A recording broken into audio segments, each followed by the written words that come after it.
Recorded Books presents Crossroads by Irene Hannon. Narrated by Thérèse Plummer.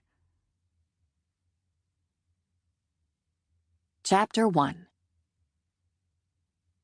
Bruce Lockwood banged the door and stormed into the kitchen, eyes flashing. "Mr. Jackson is a— Bruce?" Tess shot the 14-year-old a warning look. That kind of language wasn't allowed in their house, as her son well knew. "Creep!" Bruce slammed his books onto the table. Tess cringed. Today hadn't been a bed of roses for her either. Another tirade about Southfield High's principal wasn't going to help the throbbing ache in her temples. "Do you want to tell me what happened?"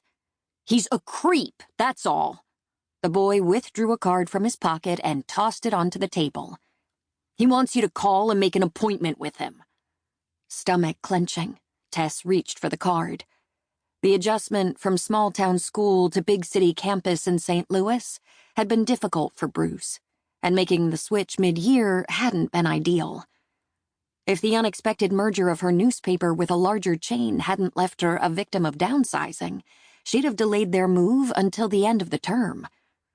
But the offer from a community newspaper in suburban St. Louis had been too providential to pass up. Too bad the apartment she'd found in a quiet suburb with a small-town vibe hadn't eased the transition for Bruce as it had for her. Tess scanned Mitch Jackson's card. In general, parents weren't contacted unless there was a compelling reason. What was going on? When she lifted her chin, Bruce was watching her, posture taut, eyes wary. "Why does he want to meet with me?" "I didn't do anything wrong." He mashed his lips into a sullen line. Stay calm, Tess.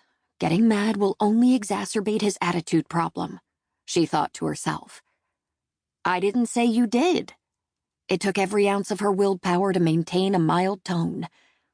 "I'm asking you why he wants to see me." "Because he's a creep." That's not an answer. It's true. Ever since I transferred to that dumb school, he's been watching me, waiting for me to mess up.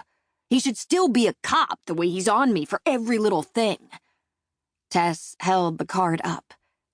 What little thing prompted this? Bruce glared at her. "You're as bad as he is.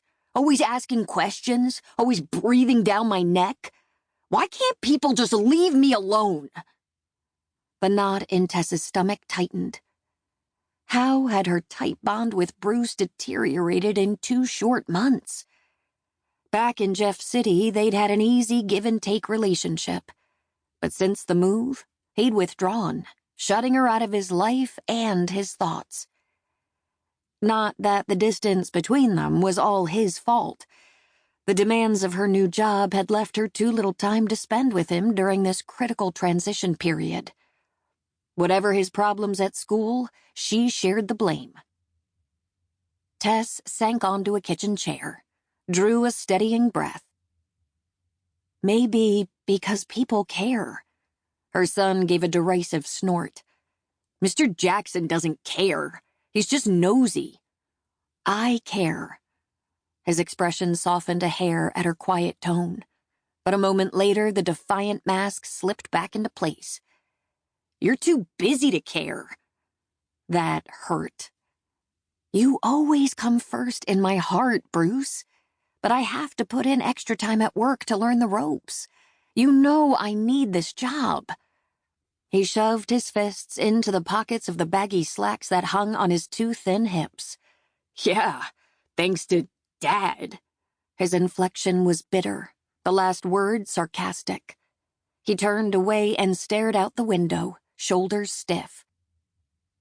"I wish we still lived in Jeff City."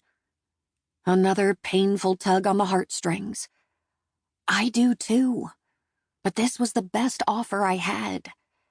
I'm still here for you, though. You know that, Bruce. I may be your mom, but I'm also your friend." He lifted one shoulder. "I have other friends.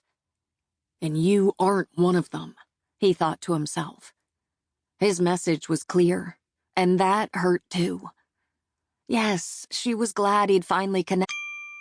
Sample complete. Ready to continue?